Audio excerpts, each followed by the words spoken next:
Why does God need our money? Seriously, what is God going to do with my $100 that he can't do as the creator of everything? And why does the church constantly ask for money? Well, maybe it's not about what God needs from us, because let's face it, God doesn't need anything from us. Maybe it's more about what we need. Maybe God knows something about our need for generosity, our need to be gracious with each other. That's what we're talking about this week at Kindred UMC. Kindred UMC live show features adults discussing adult topics, occasionally with adult language. It may not be suitable for young viewers. Please use discretion before watching. Hello all! Welcome once again to the pre-recorded live show. My name is Chris Hayden. I am the pastor of Kindred UMC! I'm Anne and I'm the treasurer for Kindred UMC. I'm Kristen. Hey. You have a title? SPC chair. Close. You're close. SP chair. You know, maybe we should do a little test before we... I always forget. Maybe there should be some kind of standardized screening process. Probably. And the first question is, what is the position? It's SPRC. SPRC. It is stupid. It is a stupid title. It's Staff Parish Relations Committee. Mm-hmm. It's HR. It's HR. Yeah. That's what. Why don't we just call it HR? Why do Christians need special words for things that we already have words for? Because then it makes it ours, like our version of it. Yeah. I would say we own too many things. Well, historically speaking. Well, anywho, we are going to be talking about money, so that ties right in. Good segue. So my whole, I'm going to do a clickbait on the title, and the title is going to be, God needs money? Why does God need money? Like what? Why would God need money? So before we get into scripture, I just want to ask you about your general experience with the church and money, because I know you both have previous church experiences. What's your just your first take on churches and money? I have a mixed bag. Because I've been to places where it's like, we're going to spend 45 minutes telling you why we need money. But like, there doesn't seem to be like a good, it's not like we need a new roof and here's how much money we need to fix the roof. It's just like, we need money and it should come from you. And it's like, thanks a lot. Mm-hmm. But then there are other situations. So no tied to a specific cause or a specific effort. Right. Okay. Or at least nothing that I can even recall it being outstanding, you know, like. Yeah, you're right. It seemed even pretty... if they mentioned something, it didn't land with you. So it must not have been important, you know. For sure. And then I have other situations where it's like, well, no, they need the funds, again, like for the roof, or the kids are trying to do a mission trip and we can't go and, you know, until we raise this much money, or they have to pay out of pocket, and then some kids won't be able to go because that's life. You know, like so there are certain things that I understand, and just functioning in general. Churches need money to function and keep the lights on. Where's the money coming from? You know, like, I get it. But at the same time, like, I don't necessarily appreciate the, like, I need a private jet, so you should pay for it. Yeah. You know, like, and I know that's not necessarily what it all is, but like, it feels like it sometimes, you know? Those are extreme, but very real examples. Yes. I've never been a part of a church like that because... God, why would I? But like that. But those are real examples out there that I think a lot of people have in their. When the church talks about money. Those are the examples that come up in them. You know, and understandably so, because they're the most like visible. Yeah. You know? What about you? What's your personal experience been around this particular topic, Kristen? Well, SPRC, Kristen, HR, whatever. I guess the church I grew up in, I didn't ever feel like it was like super pushy to tithe or donate or whatever. So I don't actually have that negative of feelings towards this on a personal level. I do think that like churches being tax exempt and and then spending the money in the way that some of them do is really like Coming up on an election cycle too. Yeah, is Tax a bit, exempt like, election cycle. is a bit troublesome to me. But I also sorry, real quick, just for anybody who doesn't understand what I'm talking about. Many churches, though they are tax exempt, absolutely advocate for a particular political candidate often, which is technically illegal, but we get away with it.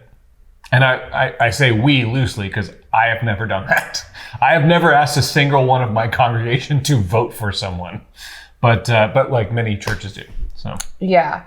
So I don't know. I have seen a lot of corruption, but I guess on a personal level, I sort of view like tithing or giving money to the church I'll preface this by saying like I think that I am privileged to be in a place where I do view it this way, but in similar sense to like volunteering your time or building relationship, like everything takes effort. And so I don't actually view like donating some money that differently than like donating time or donating other resources. So why do either?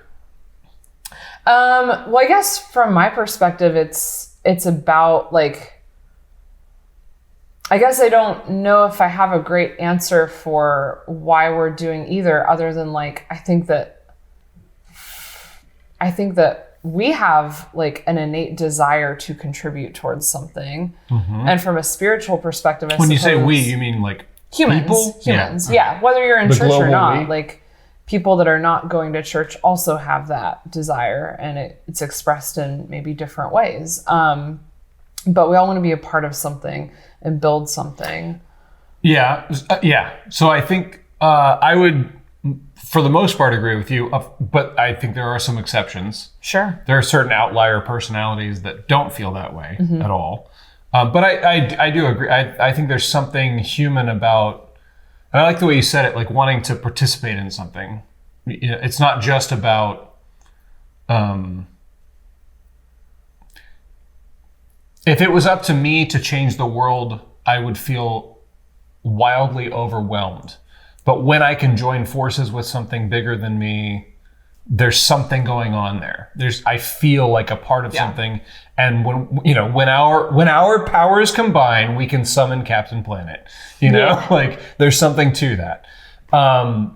Okay, so before we get too far into this, I want to read a bit of scripture. This is from the book of Deuteronomy, and I am planning on doing a video this week where I talk about the exegesis of this, which means like how I interpreted this, the historical relevance behind it, and I'm planning on doing that this week. And if I don't get to it, because this is my first attempt to try and do something like this, then this will all be edited out. And you dummies will never hear any of it. Yeah. I'm in control, not you. I you wish keep that telling yourself that. Yeah, I wish that were the case. It's a crazy eye. So this is from the book of Deuteronomy, and I'll start it at it's chapter 8, verses 11 through 20. And the book of Deuteronomy is essentially, it's one sermon that Moses gives to the Israelite people before they enter the promised land. So rescued from Egypt, knowing the history is important. Rescued from Egypt, through the wilderness, they were about to go in the promised land, and now Moses gives a sermon. And that's the traditional interpretation. And then I'll talk more about that later. So, starting at verse 11. Take care that you do not forget Yahweh Elohim, the Lord your God, by failing to keep his commandments, his ordinances, and his statutes, which I am commanding you today. When you have eaten your fill and have built fine houses and live in them, and when your herds and flocks have multiplied, and your silver and gold is multiplied, and all that you have is multiplied, then do not exalt yourself, forgetting Yahweh Elohim, who brought you out of the land of Egypt and out of the house of slavery, who led you through the great and terrible wilderness, an arid wasteland with poisonous snakes and scorpions. He made water flow for you from flint rock and fed you in the wilderness with manna that your ancestors did not know, to humble you and to test you, and in the end to do you good, Do not say to yourself, my power and my might, and the might of my own hand have gotten me this wealth. But remember that Yahweh Elohim, for it is He who gives you power to get wealth, so that He may confirm His covenant that He swore to your ancestors, as He is doing today. If you do not forget Yahweh Elohim and follow other gods, if you do forget, that "not" is a real important word, it turns out in English. If you do forget Yahweh Elohim and follow other gods to serve and worship them, I solemnly warn you today that you shall surely perish like the nations that Yahweh is destroying before you. So shall you perish because you would not obey the voice of Yahweh Elohim. I always convert the Lord your God to Yahweh Elohim because that's the actual, it's a name for God. It's not just God, it's the name for God. So we have here, as the Israelites are coming out of the wilderness and about to go into the land of milk and honey, the land of abundance, this stern warning, like, listen, you're about to get everything you want. You're about to have full bellies and wealth. Don't forget where that came from. Like, there's this, and it's this stark warning against complacency. And I think this is a particularly important text for people who live in the wealthiest nation that has ever existed in the history of time. Even in America, even people who are in poverty are better off than not the majority, but the majority of people in poverty in the world. Poverty in South America is wildly different than poverty in America. And then of course that only scales up. People we're like middle class people, People in the middle class in America are some of the wealthiest people in the world. And here comes this very stark spiritual warning from Moses to the people who are about to become wealthy. Don't forget where this came from. Like, don't forget who did this. So it's rooted in God doing things for us. So I want to just at least take your temperature on, how do you feel about your ability to earn wealth, you and your family, because we tend to think about things in households and family units, like my wife and I have a discrepancy in our earning, but we pretty much budget as one unit, So how do you feel about this concept that, hey, the only reason you're earning money is because of what God's done? Like, how does that land with you? To some level, I can get behind that 100%, because there have been situations in my life, even finding this. Here, let me say it this way too. Let me preface it. Okay.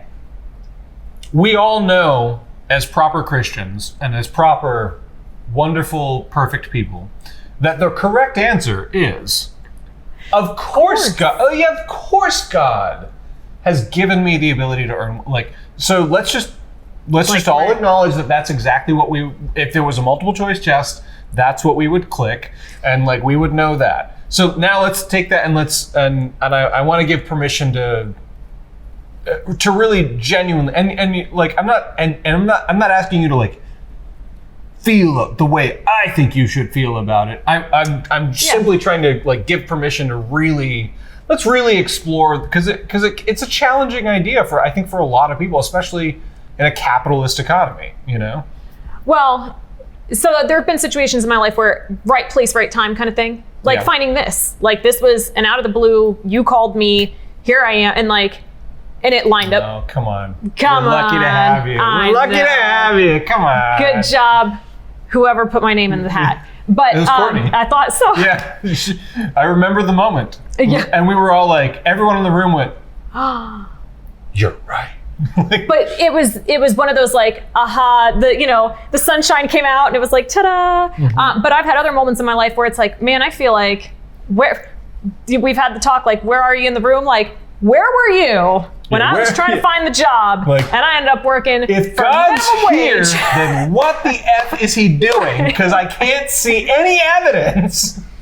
And there's that idea of like, well, if you work hard, you'll be successful. And like, I hate that idea sometimes because you know what? Sometimes I bust my whole behind and you know where it got me? Not where I wanted to be. So Well, it's not a perfect concept for sure. Not everyone who works hard is going to get up the ladder. So I have a hard time like, well, I prayed really hard. Plenty of people who don't work hard. Yeah, get way up the ladder. Yeah. So I have a hard time going, well, yeah, I prayed really hard and, God blessed me with my minimum wage job. That kind of sucks. Yeah, that hurts. Like, yeah. But at the same time, like, I'm not homeless. So like, okay. But like, it's a double-edged sword. I think you're allowed to feel angry at it. Well, and this, like, check out our live show about grief. Like, because there is plenty of room in our faith for being angry and sad. Yeah. I identify with some of the sentiments of like, I've had a lot of things turn butt upwards, and then through sheer what seems like luck, and other people would describe as providence, as divine intervention. Like, I remember when I lost my job, effectively, it's a long story, but effectively I lost my job as a worship director. And I was like, I think I have to sell my house and move into an apartment because there's no way I'm going to be able to make ends meet. And sure enough, a way like emerged out of the ether. It just like came from nowhere at the perfect time. It's like, how often do you just get a job offer? Right. Like, and for it to happen then, and it just happened like randomly as I was talking with a friend and a colleague of mine, and she was like, "Oh, we need this," and I was like, "I'm an expert at that." Like, that's perfect. Let's do it. Like I was like, I can't believe this is happening. Like, yeah. And so there are those moments for sure, and I think there is something to. But I always have to temper that with I know there are a lot of people out there whose stories go different, you know? Yeah. And there is a part of God's grace that is also like, no, I'm not giving you a way forward. You need to sell your house and move into a 1-bedroom apartment, and you need to reimagine your whole worldview now. Like you've gotten off track. And like, I still that's gave a part that of it, to you. You know? And I still gave that to you. Yeah, that's still a part of it. So yeah, how about you, Kristen? What's your interaction with these ideas? I feel like I just easily fall into. I think we live in a culture, especially in the U.S., but we live in a culture that says like hustle and you'll get what you want, or. Or just like glorifies this whole like, even if it's not like get rich quick, like, all right, well, I saved for this many years, then I finally got to buy this, and then I got to start my own business, then I got to do this. So it's very, very if hard. If you keep doing this podcast, eventually Spotify will pay you $100 million. Right. Yeah.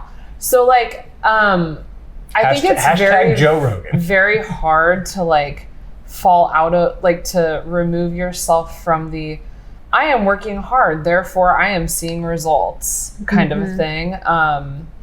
Especially like monetary results. Because also I think, and I'm kind of echoing what you said, there is some truth to it. If I stopped going to work tomorrow. Broadly, it appears true. Yeah, like if I stopped going to my job. And I think it is true. Like, I think you're right. There is truth in it. Yeah, like I would get fired eventually, and then I wouldn't make any more money. And then I wouldn't be able to afford some of the stuff that I have. So there's some truth to it, but also, I guess getting back to the original question, like of how I feel about like what I have, or if I do often. Well, and specifically because the theological statement here is that the only reason that you are able to even accrue any wealth at all is because of what you have been given Not earned, given, because of the grace of God. I mean, my honest reaction to that is like shame. Yeah? Yeah, absolutely. Because I have AC, I have a house, I have food on my table, and a lot more than that. And there are people that are working a lot harder than me that don't have as much as that. So I feel ashamed. We literally, in this house, last night, I don't know the details of it, but like one of the power lines in our house, like just like quit. Mm-hmm. And so like half of our house went dead, but the other half was still, and we just made a phone call. Mm-hmm. And within an hour, everything was fixed again. I have And with no charge, you know? And it's like, there was this, we pulled out hurricane lanterns, which are like basically kerosene. And like, we were like walking around with lanterns. And it was this stark reminder of how much we have. There are kids in different countries that have to walk miles. I mean, and this is so cliche, but it's true. Like, there are kids in different countries that have to walk several miles to get a bucket of water to drink. We have water parks. Yeah. We play with water. Like, so Clean water. so that's why my feeling when we talk about this is shame. It's shame. Because like, I do think that I've been blessed, but like, so here's what I want to kind of point us at in this conversation. God doesn't need money. And particularly in our circumstance at Kindred, we have an investment fund that overwhelmingly pays for the vast majority of the programs that we are attempting to build a new church around. We don't need money either.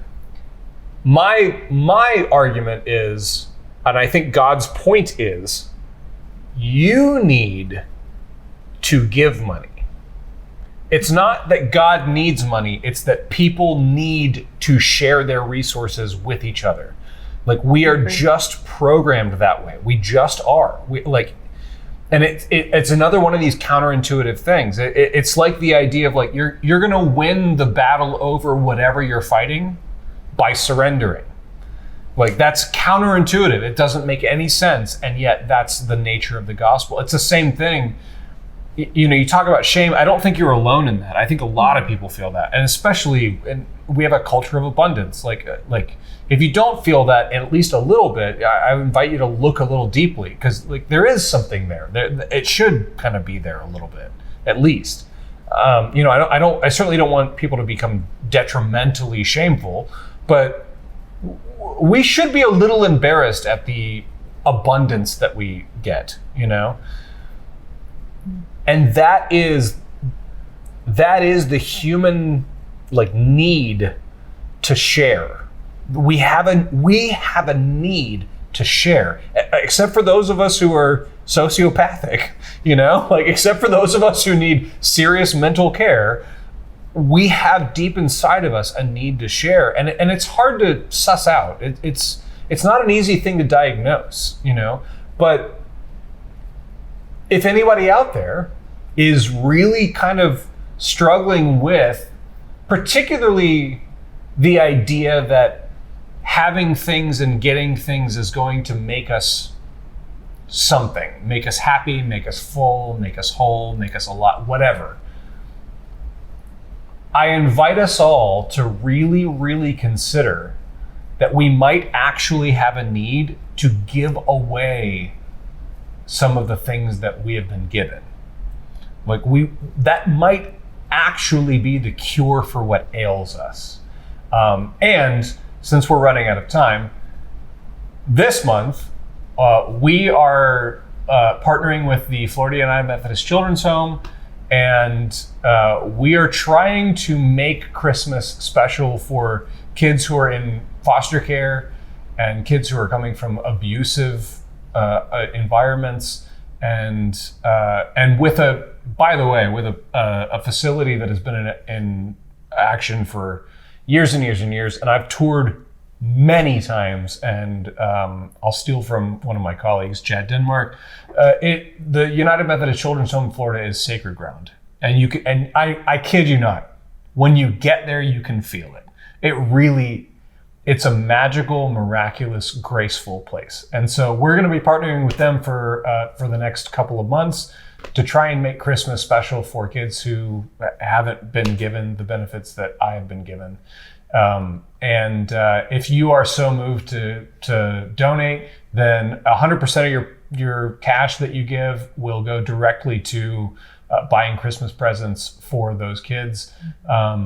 Again, we're funded by an investment fund, so all that money goes directly to the thing that we're doing this week. So there will be a QR code and there will be a PayPal link below, and I encourage you to consider giving to that.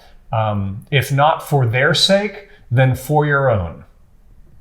So may the Lord bless you and keep you. May the Lord make his face to shine upon you and be gracious unto you. May the Lord lift up his countenance upon you and give you peace. Amen.